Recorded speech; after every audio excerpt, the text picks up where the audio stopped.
Bonjour. Comme vous le savez, pour moi en tout cas, la validation d'une machine à vapeur est un bon fonctionnement à la vapeur justement.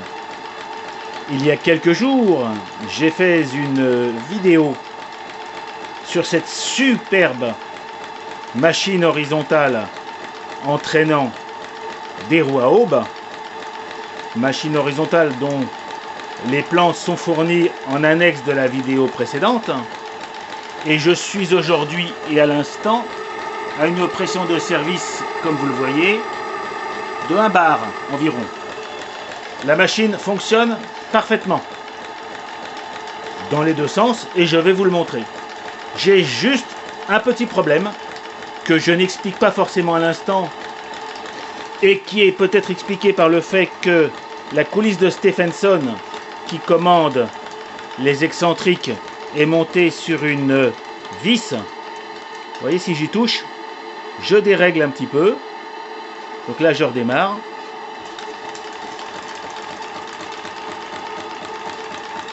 Alors, 1 bar de pression pour cette grosse machine, c'est peut-être pas assez, déjà, une première chose, mais en tout cas, elle fonctionne parfaitement. Et lorsque je change le sens de la machine, hop, je la mets à son point.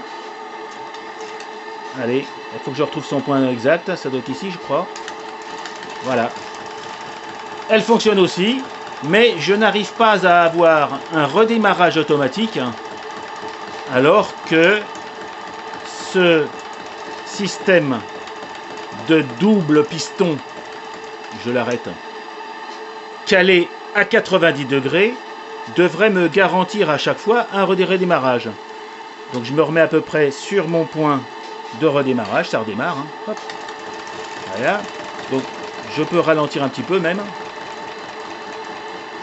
Comme vous le savez, on peut ralentir soit avec la pression de service, soit avec la course de l'excentrique. Donc là je ralentis un petit peu.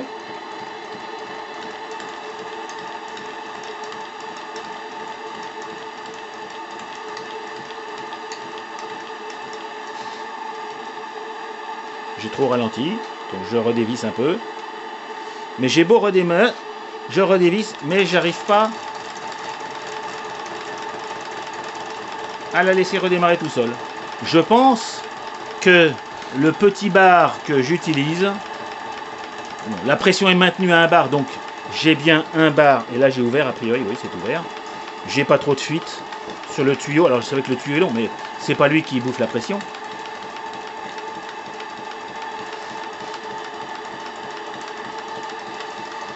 Non, ça veut pas. Je ralentis, je rebascule. Alors, est-ce que la condensation, parce que j'ai aussi constaté une certaine condensation, et là je redémarre, hop.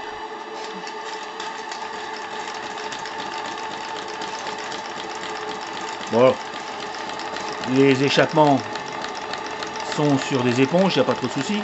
J'ai des petites fuites ici, parce que on n'a jamais resserré les presse-étoupe, ni les vis des têtes et pieds de cylindre, ce qui n'est pas très grave. Hein. Mais en tout cas, aux quelques gouttes près qui n'empêchent pas le fonctionnement, un peu de gras, bon ok, un peu de gras. Bon bah écoutez, elle marche formidablement cette machine, elle est magnifique.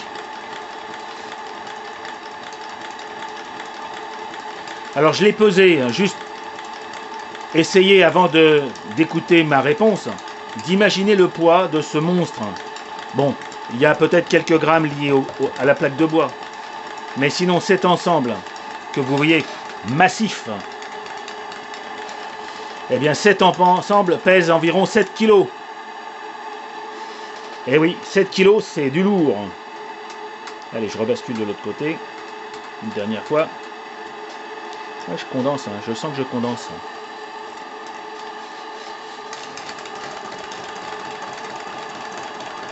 Voilà. Bon, bien entendu, j'avais graissé, mais ça, c'était même pas la peine de le préciser. J'avais graissé tous les points de graissage, donc tous les graisseurs, plus tous les points mobiles que j'ai pu identifier. Voilà. Bah écoutez, Encore une fois, vous voyez une machine qui marchait à 0 g dans les deux sens à l'air n'a pas tout à fait le même fonctionnement à la vapeur. À retenir. Au revoir les amis.